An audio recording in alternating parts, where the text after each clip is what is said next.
Man opens door and girl greets him with note in hand saying, "Hello, Dad. This is from Mom."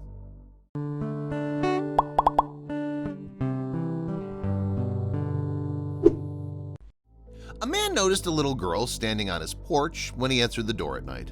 "Hello, Dad. This is from Mom," she told him, extending a note. The man's jaw dropped to the floor when he read it. Who could it possibly be this time? Vance mumbled, setting down his fork. He was having dinner with his wife Giselle and their daughter Mia, and he had just taken another serving of the delicious spaghetti when the doorbell rang. "You guys carry on. I'll check who it is," Vance said as he got to his feet. He proceeded to the door and was greeted by a young girl who seemed no older than 10.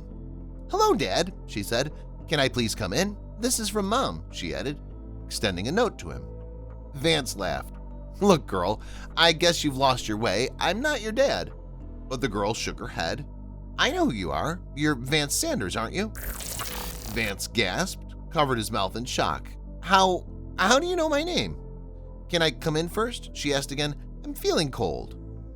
Vance looked at her tattered appearance and couldn't refuse her. "Mom told me to give this letter to you," she said as she settled inside.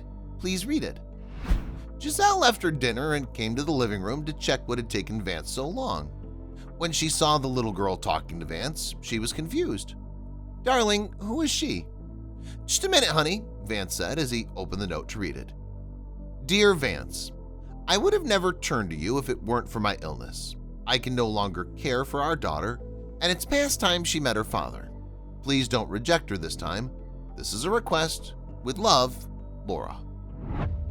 "Vance, what is it?" Giselle asked as she saw him crumple the paper in his hands and give the little child a sad expression. "Well, Giselle, it looks like she'll be staying with us tonight." "What's your name, dear?" he asked, facing the girl who resembled him to a T. "My name's Beth," she said, smiling. "Thank you for letting me stay here, Dad." "Dad?" Giselle's eyes widened. "What's going on, Vance? Why is she calling you Dad?" Giselle screamed loud enough to make Beth shiver. Suddenly, Mia came to the living room. "Mommy, why are you yelling? Who is she?" "Oh, we just have a visitor," Vance replied. "Please go and have dinner, honey, okay? Mommy and I'll join you soon." "Okay, Daddy," Mia said and walked back to the dinner table. "I'll tell you everything, Giselle," Vance murmured as Mia walked away. "But first, please allow me to escort Beth to our guest room. You and Mia can carry on with your dinner." Vance hurriedly took Beth to the guest room and asked her to make herself at home. "You're welcome to sleep here, Beth. I'll bring you some food here, and please don't leave the room until I say so. I need to sort things out with Giselle. Is that clear?" The little girl nodded. "Okay." Vance brought her some dinner as he promised and asked Giselle to help Mia to bed first. When both girls were sleeping, Vance revealed why he allowed Beth to stay with them. "You remember Laura?" he asked, "my ex-girlfriend?" "Don't tell me, Vance."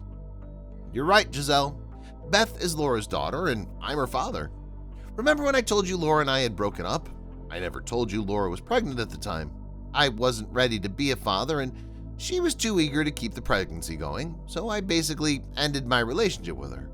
I guess I can't really avoid my past. There is a business card in the envelope. She's at Oliver Memorial Hospital." "Look, Vance," Janelle snarled, "I don't care what occurred in the past, but I'm not letting that girl stay here. She's your fault, and I will not pay for your mistakes." "Please, Giselle, I can't just let her go. Laura's ill. Can we have Beth stay with us for at least a week?" "A week? Hell no, Vance.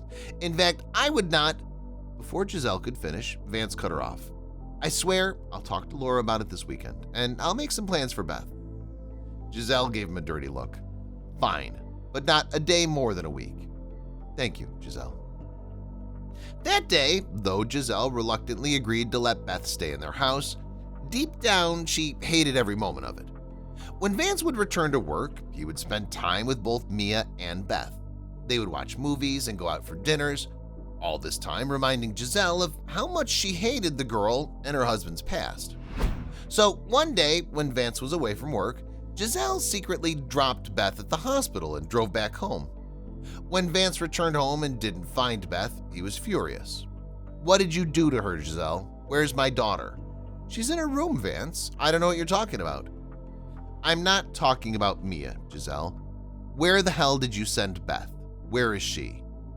"What do you mean by where she is? That dirtbag is right where she should be, at her dying homewrecker mother's bedside." "What?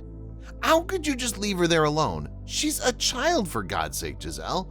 And we decided she'd stay with us for a week. How could you even—" "As if I care," she muttered angrily under her breath. "I'm gonna go get her back, and you're not gonna send her anywhere else this time. I'll make sure of that." Vance drove to the hospital, where he found Beth with Laura. "Oh, Laura," he cried, "I'm so sorry. I didn't mean to—" "Vance?" she started crying. "Promise me you'll look after Beth when I'm gone, please? Why did your wife leave her here?" "I was planning on coming to see you this weekend, Laura. I'm so sorry about what Giselle did. But what happened to you? Why did you end up here?" "I don't have a lot of time, Vance. I know I'm dying, but I can't afford treatment. I require heart surgery and my odds of survival are slim. So please take Beth with you. That's a request." "Look, Laura," Vance said, holding her hands in his, "I'm not going to make the same mistake again. I'm not going to abandon Beth, so you don't have to be concerned. And I'll also pay for your treatment. I promise you that nothing bad will happen to you."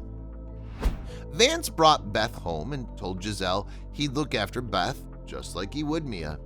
He also told her about paying for Laura's treatment because he felt horrible about leaving her alone when she needed him. But Giselle was furious. "If you do that, take care of Mia alone. I'm leaving you and this house." "What? Are you crazy? Think about Mia at least. Look, I'll pay for Laura's treatment and she'll be fine soon. And she'll be able to look after Beth when she's recovered. I swear I won't bother you with it again.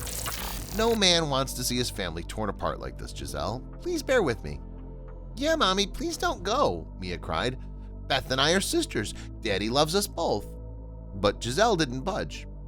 "Thank your daddy for making our home a complete mess, Mia. I hate him. And now he'll be the one responsible for it." She packed her belongings and left, vowing never to return. A week later, she sent divorce papers and didn't demand custody of Mia, but she did ask for an equal share of the assets. Vance didn't hesitate to sign the papers because he knew that if Giselle truly cared about their family, she wouldn't have abandoned him and Mia. He agreed to all her demands and was glad that she didn't demand for Mia's custody. Meanwhile, Laura's surgery went well and she was recovering fine. During this period, Vance had to become a single father to both Mia and Beth, but he was content to have his girls with him. Thankfully, 6 months down the line, Laura made a full recovery. By that time, Vance and Laura's feelings had reignited, and they grew as close as they were back in college. "Let's go home, Laura," he said when he went to pick her up at the hospital. "Home? But where's Beth?"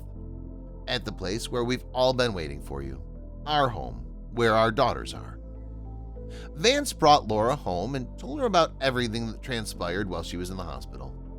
It took a while for little Mia to adjust, but thanks to Laura, who welcomed Mia like her own child, Mia managed to accept things easily. And when Vance and Laura were confident that Mia and Beth were ready to accept them as parents, they tied the knot. The couple was content with the family they'd been blessed with after all these years of separation, and the fact that Giselle never interfered with their lives.